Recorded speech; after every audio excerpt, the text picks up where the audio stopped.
Good morning ને જય શ્રી કૃષ્ણ. સ્વાગત છે તમારું આજના મારા નવા બ્લોગમાં. મસ્ત મજાની સવાર થઈ ગઈ છે, નાહી ધોઈને ફ્રેશ થઈ ગયા છીએ. સીધા જ આપણે બેડરૂમમાં દેખાઈએ છીએ, કારણ કે રૂમનું ને સાફ સફાઈ કરવાની હતી, એટલે સીધી રૂમમાં જ છું. બીજું બધું કામ બાકી છે.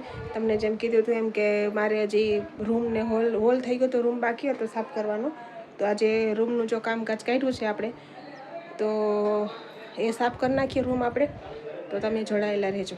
તો અત્યારે વાગી ગયા છે 3:10 અને હું બેસી ગઈ છું ફરાળ કરવા માટે. મારે આજ પૂનમનો ઉપવાસ છે, પણ કામ જાજુ બધું હતું તો મને એમથી બધું કામકાજ પતાવીને પછી ફરાળ કરવા બેસું. જમી લીધા પછી મને કામ કરવું ગમતું નથી, એટલે મેં કીધું એકારે બધું કામ પતાવી દઉં પછી જમવા બેસું. 3 વાગે તો મેં ખીચડી વઘારી ને બધું કામકાજ હતું બાકી એ પતાવી, અને બસ જો હું બેસી ગઈ છું ફરાળ કરવા માટે.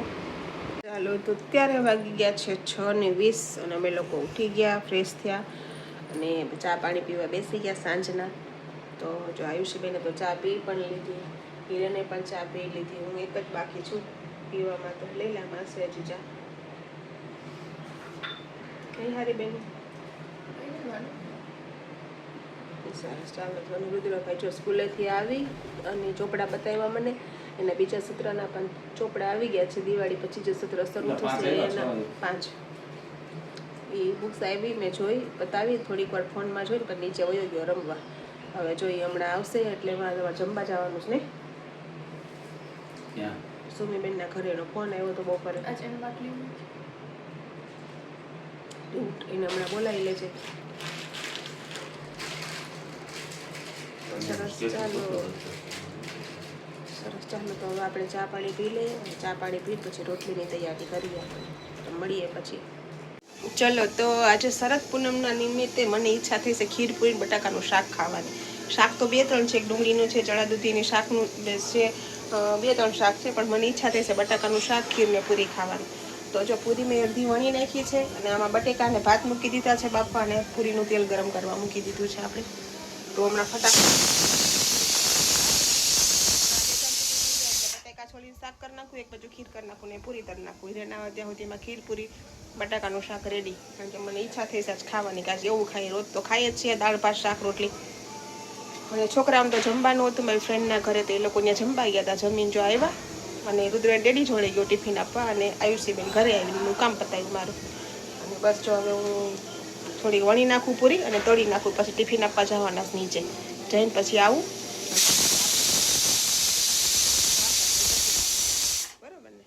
જો તો આપણે એટલી પૂરી વણાઈ ગઈ છે. અહીંયા પૂરીનું તેલ મૂકી દીધું છે અને અહીંયા બટેકા બાફવા મૂકી દીધા છે. બટેકા ને ભાત બે મિક્સમાં મૂક્યા છે બાફવા મેં. અને બસ ચાલો ફટાફટ આપણે પૂરી વણી નાખીએ.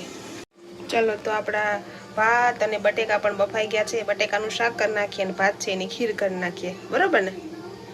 તેલ પણ ગરમ થઈ ગયું છે, આપણે ફટાફટ પૂરી તળી લઈએ. ચલો, આપણી પૂરી તળાઈને રેડી થઈ ગઈ છે. અને રોટલી વધી હતી બપોરની, 1 કટકા તળી લીધા છે. મારે આ બધાને બહુ ભાવે.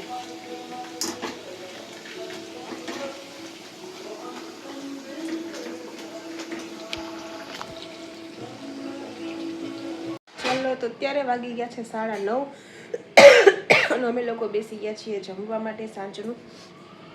અને બસ મારે હતું ઉપવાસ ગાળવું પડશે. ગાળ્યું હતું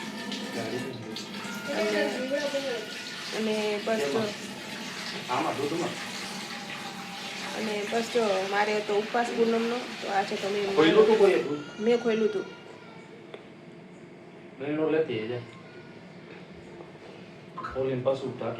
એમ નહીં, હવે તો ઘણા ટાઈમ પછી મેં મારું ફેવરિટ બનાવ્યું છે જમવાનું. તો જો પૂરી બનાવી છે, બટાકાનું શાક ને ખીર. અને જો અહીંયા અમારે આજે દૂધ પૌવાનો પ્રોગ્રામ છે ને, તો દૂધ પૌવાનું ચાલે છે અમારે બનાવીને આપવાના છે.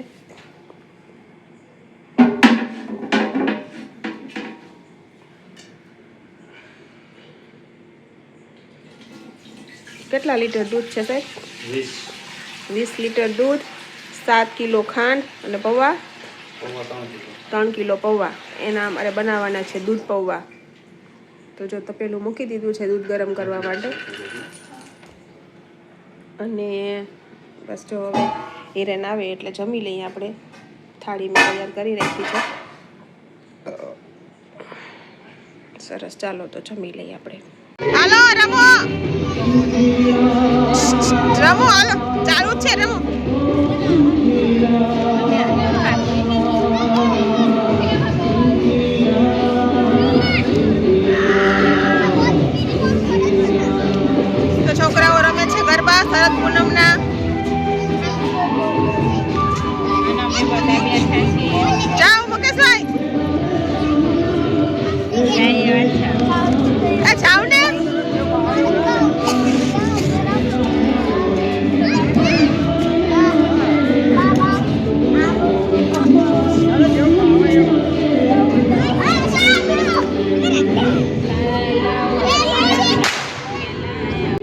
તમે લોકો નીચે આવી ગયા છે શરદ પૂનમને ચાંદ જોવા માટે અને બટાકા નહીં પણ પૌવા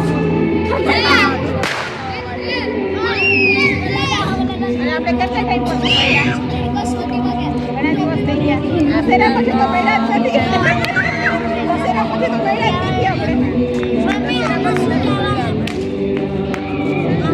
જો ગરબા ચાલુ છે પાછળ વાગે છે અંદર રમતું હોય કે નહીં એ તો ખબર નહીં પણ અમે ત્યાં આવીને બેસી ગયા થાકી ગયા હતા તે ટેણિયા ફટાકડા ફોડે જો અત્યારથી જો અને આ બે જો અહીંયા રમે જો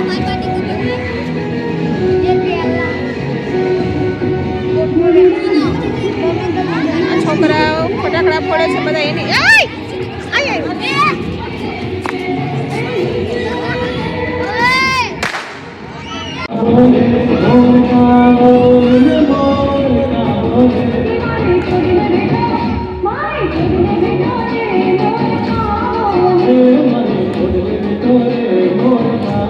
જો દૂધ પૌવા આવી ગયા છે બધા દૂધ પૌવા ખાય છે આ રુદ્રભાઈ ને ઉર્મિલાબેન બીજો ગ્લાસ ચમચમાટી બોલાવી હજુ લેવા જવાનું બાકી છે પછી ભલે દવા પીવી પડે અમારે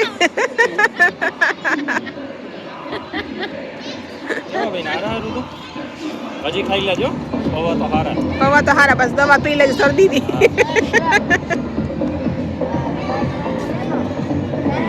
ચલો તો અમે ગયા હતા નીચે શરદ પૂનમની રાત હતી તો ગરબા રમવા પણ ગરબા તો કોઈ રેમા નહીં થોડા ઘણા રેમા અમે તો બહાર બેઠા ગાર્ડનમાં દૂધ પૌવા ખાધા અને થોડીક વાર મોજ કરી ગાર્ડનમાં અને પાછા આવી ગયા ઘરે તો અત્યારે વાગી ગયા છે 12:20 તો હું કરું છું મારા બ્લોગનો એન્ડ તો તમને આજનો મારો બ્લોગ કેવો લાગ્યો લાઈક કરો શેર કરો કમેન્ટ કરો અને જો મારી ચેનલમાં નવા હો તો સબસ્ક્રાઈબ કરવાનું ના ભૂલતા તો મળીશું કાલે નવા બ્લોગમાં નવી ઉર્જા નવી એનર્જી સાથે ત્યાં સુધી બાય ગુડ નાઇટ જય શ્રી કૃષ્ણ